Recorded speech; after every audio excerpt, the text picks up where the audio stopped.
Hello friends, welcome to my YouTube channel. आज हम करेंगे क्लास 8 भारती भवन की book our world then and now की जो एसएससी की बुक है उसका chapter number 11 rise of Indian nationalism, जो कि हिस्ट्री का चैप्टर है। तो चलिए शुरू करते हैं।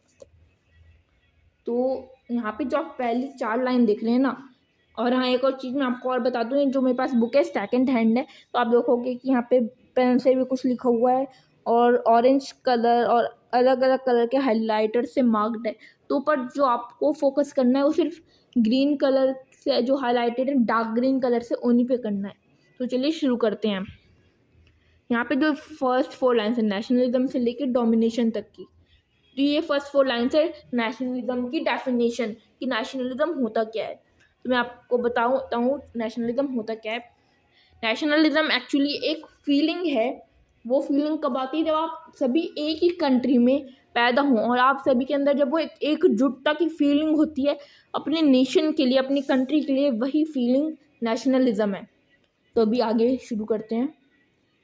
तो ये जो फर्स्ट पैरा है ये एक्सप्लेन कर रहा है कि कैसे जो ब्रिटिशर्स ने चीज़ें की उससे कैसे इंडियंस के बीच में इंडियंस ब्रिटिशर्स का विरोध करने लगे और इंडियंस में कैसे नेशनलिज्म आया। आप ये मत सोचना कि नेशनलिज्म लाने में ब्रिटिशर्स का रोल था, नहीं। जो ब्रिटिशर्स ने चीज़ें करी जिससे कि इंडियंस को नुकसान हुआ, तब इंडियंस में एकजुटता की भावना आई और वही नेशनलिज्म कहलाई। तो वो तो यहाँ पे लिखा गया है कि ब्रिटिशर्स ने इंडिया को एक रूल में बांधा कि पूरी कंट्री में एक ही लॉ होगा। रेलवेज आया, टेलीग्राफ आए, नए रोड्स, कैनाल्स, काफ़ी सब हुआ कम्युनिकेशन के लिए। और जो इंडियंस थे जिन्होंने वेस्टर्न एजुकेशन सीखी, उन्होंने मदद हुई कि वो आपस में इंग्लिश में कम्युनिकेट कर सकें। और पर जब ये सब चीज़ें होने लगी तो इनसे पहले ब्रिटिशर्स को तो लगा कि ऐसे होगा तो हमें फ़ायदा होगा, पर नहीं। जब ये सब चीज़ें हुई तो सभी लोगों को पता चला कि कैसे ब्रिटिशर्स इंडिया को हार्म कर रहे हैं, जिस वजह से इंडियंस में नेशनलिज्म की भावना आई और सब एकजुट हुए ब्रिटिश रूल के खिलाफ। तो ये अगला पैरा है rise of Indian political associations.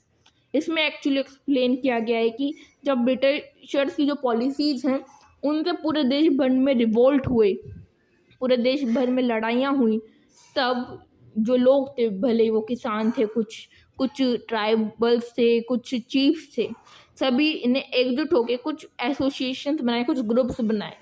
तो वो उनका राइज अभी हम इस टॉपिक में पढ़ेंगे। तो यहाँ पे आ जाती हैं लॉर्ड लाइटन्स की पॉलिसीज़। तो जो लॉर्ड लाइटन्स थे, जैसे कि हमें पता है 1857 के बाद इंडिया में गवर्नर जनरल का सिस्टम खत्म होकर वाइसरॉय का सिस्टम शुरू हो गया था। जो लॉर्ड लाइटन थे वो इंडिया के वाइसरॉय 1876 से लेके 1880 तक रहे थे, कुल 4 सालों के लिए। और उनकी जो पॉलिसीज़ थी ना वो बहुत ज़्यादा अनपॉपुलर थी, उनका बहुत ज़्यादा विरोध हुआ। तो इनमें से कुछ जो मेजर पॉलिसीज़ हैं जिनका सबसे ज़्यादा विरोध हुआ वो हम यहाँ पर पढ़ते हैं। तो जो उन्होंने क्या किया लॉर्ड लाइटन ने, कि जो टैक्सेस थे वो बढ़ा दिए। क्यों बढ़ा दिए? ताकि जो मिलिट्री के एक्सपेंसेस है वो कवर कर सकें। ये मिलिट्री के एक्सपेंसेस एकदम यूजलेस थे क्योंकि वो इससे बस इंडियंस को रोक रहे थे आज़ादी पाने से, क्योंकि इससे इंडियंस के पास पैसा नहीं होगा तो वो एकजुट नहीं हो पाएंगे, चीज़ें नहीं कर पाएंगे, साथ ही साथ जो आर्मी है ना वो स्ट्रांग हो जाएगी। पर एक्चुअली सारे जो एक्सपेंसेस थे ना मिलिट्री के ऊपर, ये बहुत ज़्यादा यूजलेस एक्सपेंसेस हो रहे थे। इसके अलावा 1877 में उन्होंने क्या किया कि जो मैक्सिमम एज थी आईसीएस एग्ज़ाम के लिए, जिसे आज हम यूपीएससी एग्ज़ाम बोलते हैं, उसकी मैक्सिमम एज हुआ करती थी 21। आप 21 की एज तक वो एग्ज़ाम दे सकते हो, पर उसको अब क्या कर दिए, 19 कर दिए घटा के। जबकि आईसीएस एग्ज़ाम के लिए आपको ग्रेजुएट होना चाहिए, पर 19 की एज तक कोई ग्रेजुएट नहीं हो पाता। बहुत कोई होता है जिसने क्लास को स्किप किया और वो ग्रेजुएट हो जाए। पर इस वजह से इंडियंस को नुकसान हुआ क्योंकि जो ब्रिटिशर से जो सारे ब्रिटेन में स्टडी करके आ रहे थे वहाँ पे 19 के तक हो जाती है ग्रेजुएशन, जिस वजह से वो एग्ज़ाम दे पा रहे थे। पर इंडियंस ने ग्रेजुएशन ही नहीं करी तो एग्ज़ाम कैसे देंगे? जिसकी वजह से इंडियंस के लिए इस एग्ज़ाम को देना लगभग इम्पॉसिबल हो गया। इसके बाद 1878 में उन्होंने आर्म्स एक्ट पास किया, जिससे क्या होगा कि जो भी इंडियंस थे ना वो कभी हथियार अपने पास नहीं रख सकते थे, उनके हथियार रखने पे भी रोक लग गई। और साथ ही साथ इस ईयर में कौन सा, ये 1878 में वर्नाकुलर प्रेस एक्ट भी पास हुआ। इससे क्या हुआ कि जो इंडियन प्रेस यानी कि जो इंडियन अखबार थी, जो मीडिया थी, वो ब्रिटिशर्स की पॉलिसीज़ को क्रिटिसाइज़ नहीं कर सकती थी। यानी कि अगर वो ब्रिटिशर्स को की बुराई करना चाहे, लोगों को बताना चाहे कि ब्रिटिशर्स कैसे देश के खिलाफ काम कर रहे हैं, वो सब करना उनके लिए मुश्किल हो गया। इसके अलावा उनकी एक और पॉलिसी थी जिससे इंडियंस को काफ़ी ज़्यादा नुकसान हुआ, वो था कि जो इम्पोर्ट और एक्सपोर्ट ड्यूटी होती है कॉटन गुड्स पे, यानी कि जो रुई वगैरह का जो गुड्स होते हैं ना, सामान होता है, उस पर इम्पोर्ट एक्सपोर्ट ड्यूटी बढ़ा दी, जिस वजह से प्रॉफिट कम हो गया और पूरी की पूरी जो इंडियन टेक्सटाइल इंडस्ट्री है वो हिल के रह गई। इससे भी इंडियंस को काफ़ी ज़्यादा नुकसान उठाना पड़ा। अब इस सब से क्या हुआ, लॉर्ड लाइडेंस की पॉलिसी से और बाकी वाइसरॉयज की पॉलिसी से इंडियंस के बीच डिससेटिस्फैक्शन ग्रो हुआ और इससे इंडिया में पॉलिटिकल एसोसिएशंस बने। तो इनमें से कुछ पॉलिटिकल एसोसिएशन हम इस पैराग्राफ में पढ़ेंगे।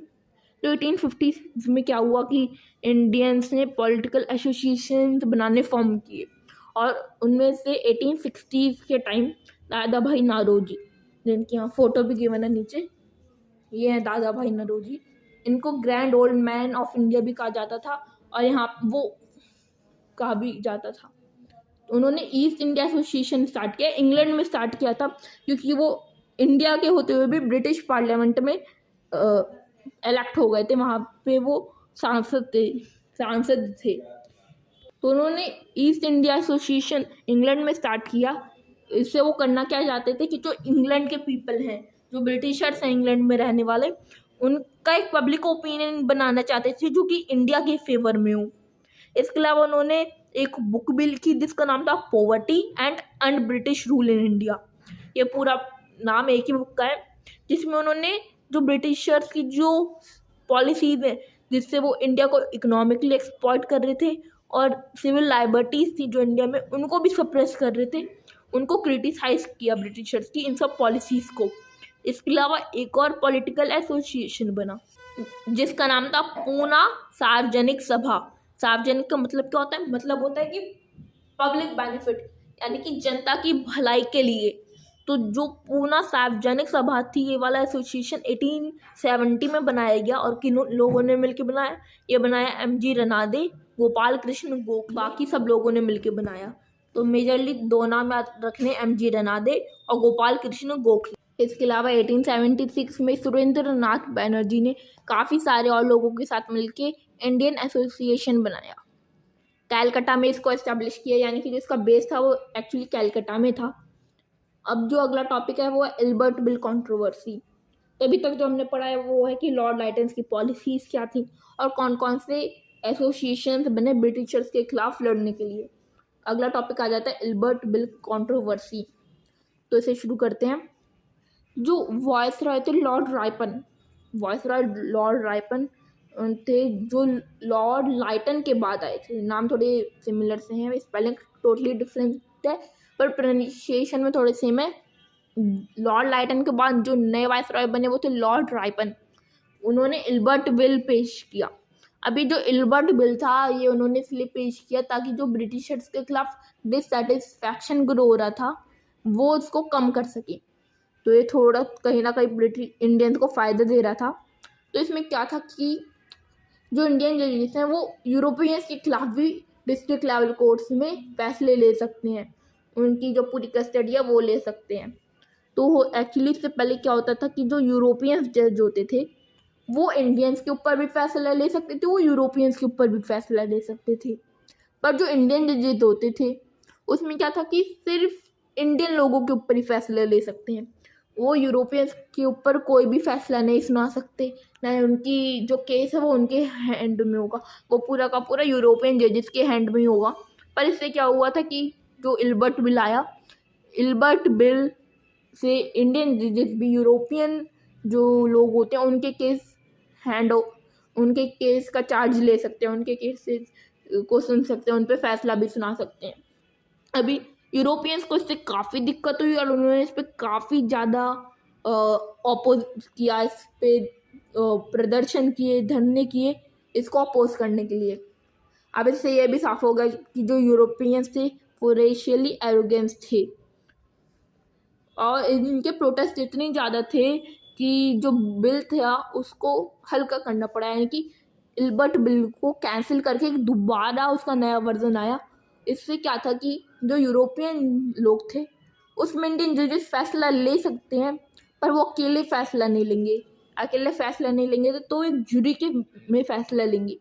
अब एक जूरी क्या है, जैसे कि जूरी एक ग्रुप होगा जजेस का, जिसमें कुछ इंडियन जजेस होंगे और कुछ यूरोपियन जजेस होंगे। तो इनका इनके कॉम्बिनेशन को, यानी कि इनके ग्रुप को जरी कहेंगे ऑफिशियल लैंग्वेज में। तो इन दोनों का ग्रुप मिलके, यानी कि जरी मिलके यूरोपियंस के ऊपर फैसले सुनाया करेगी। पर अब इंडियंस थे, उनको जब ऐसा हुआ तो उनको लगा था कि कुछ हमें फ़ायदा मिल रहा है।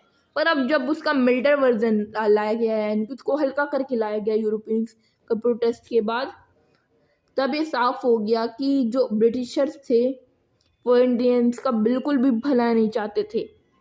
इसलिए जो इंडियन लोग थे उनको लगा कि अब हमें एक ऐसा पॉलिटिकल एसोसिएशन चाहिए, एक ऐसी पॉलिटिकल ऑर्गेनाइजेशन चाहिए जो ऑल ओवर इंडिया हमको रिप्रेजेंट कर सके। क्योंकि इससे पहले जो भी हमने तीनों ऑर्गेनाइजेशंस पढ़ी वो कुछ हिस्सों में थी, जैसे कि इंडियन एसोसिएशन कैलकाटा में था, जो ईस्ट इंडिया एसोसिएशन है वो इंग्लैंड में था, और जो पूना सार्वजनिक सभा है वो महाराष्ट्र की साइड थी। पर अभी हम लोगों को पता चला कि हमें एक ऐसी ऑर्गेनाइजेशन की ज़रूरत है जो ऑल ओवर इंडिया हो और ऑल ओवर इंडिया हमें रिप्रेजेंट कर सके। तो ये था आज का पार्ट। जो अगला पार्ट है birth of Indian national Congress, फिर मॉडरेट एंड एक्सट्रीमिस्ट फेज आएगा, वो सब हम अगले पार्ट्स में करेंगे। तो अगर वीडियो पसंद आई हो तो लाइक कीजिएगा और चैनल को भी ज़रूर सब्सक्राइब कीजिएगा। Thank you.